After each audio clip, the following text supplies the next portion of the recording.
जय हिंद दोस्तों। आज मैं रिमाइंडर से कुछ अच्छा इंपोर्टेंट फैक्ट लेकर आया हूं, उसको बड़े ध्यान से देखें आप सभी लोग। जैसे देखो, पहले मान लो मैंने कहा कोई संख्या है 40 है, क्या है 40 है, ठीक है। अब मैं भाग लगा रहा हूं, इसमें 29 से भाग लगा रहा हूं, क्या लगा रहा हूं 29 से, और यहाँ पर जो घात है इसकी वो 28 है। देखो ऐसा क्वेश्चन लिखा, पूरी कंडीशन समझना फिर आप जवाब देना।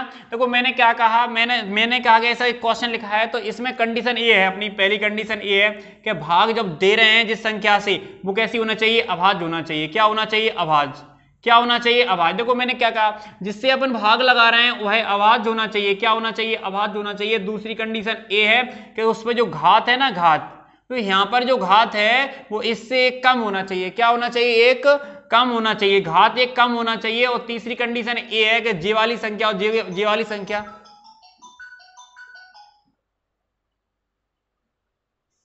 देखो मैंने क्या कहा आपसे कि आपने याद रखना कि सबसे जिस संख्या से अपन भाग लगा रहे हैं वो क्या होना चाहिए, अभाज्य होना चाहिए, और जो पावर है वो इस संख्या से कम होना चाहिए, ठीक है।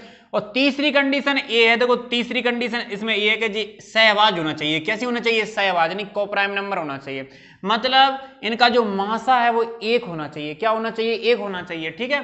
जैसे ऐसा नहीं होना चाहिए कि यहाँ 5 है, अभाज्य हो गई, ये 5 कैसे हो गई, अभाज्य, और यहाँ 40 है तो आपस में कट रही, तो ऐसा नहीं होना चाहिए। देखो अगर मैं तुमसे कहूंगा कंडीशन अप्लाई कर दूं, ऐसी कर दूं, मान लो यहाँ लगा दी मैंने पावर 4, तुम कहोगे सर कि यहाँ पे तो हो गई, ये 40 आ रही है, ठीक है, ये 5 आ रही है। जो कंडीशन देखो, पहली कंडीशन क्या है कि अभाज्य भी हो रही है, दूसरी कंडीशन घात एक कम भी है, और तीसरी वाली कंडीशन फॉलो नहीं हो रही है कि सहअभाज्य नहीं है। क्या सहअभाज्य है, नहीं।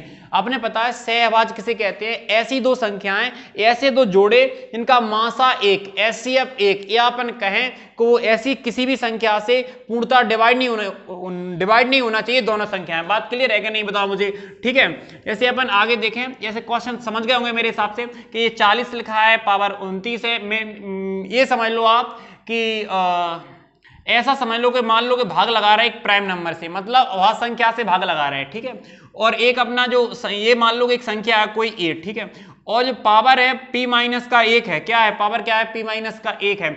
ऐसी स्थिति में सुनो, पहले जो संख्या और जो संख्या कैसी होना चाहिए, सहअभाज्य संख्या होना चाहिए। कैसी संख्या होना चाहिए, सहअभाज्य, सहअभाज्य होना चाहिए। क्या होना चाहिए, सहअभाज्य होना चाहिए। तो ऐसी स्थिति में वो शेषफल क्या आएगा, 1 आएगा। क्या आएगा, 1। मतलब इसका जो शेषफल आएगा वो क्या रहेगा, 1 रहेगा। देखो पहले और भी बताता हूं मैं कि मान लो मैंने कहा कि 50 में भाग लगाया, मैंने किस में लगाया, 50 में भाग लगाया, किससे लगाया, 29 से लगाया, और अपने पता है पावर कितनी लगा दी, 28। तो ऐसी स्थिति में इसका जो शेषफल रहेगा वो कितना रहेगा, 1 रहेगा। जैसे मान लो मैंने 80 में भाग लगाया, 80 में भाग लगाया, किससे लगाया, 61 से लगाया, 61 से, और इस पर जो पावर है वो कैसी होना चाहिए, 60 होना चाहिए। तो कंडीशन पूरी क्लियर होना चाहिए, अभाज्य एक कम है, दोनों संख्या कैसी हैं, सहअभाज्य हैं। तो अपन बड़े आराम से कह सकते हैं कि इसका जो शेषफल है वो कितना है, 1 है। बात आपको 100% समझ में आई होगी, ठीक है। यदि आई हो तो वीडियो को सब्सक्राइब, इसको जो चैनल है चैनल को सब्सक्राइब कर लें, ठीक है, और लाइक कर दें जल्दी से, ठीक है। लाइक नहीं करते हैं, लाइक में कंजूसी मत किया करो। समझ में आया कि नहीं आया, ठीक है।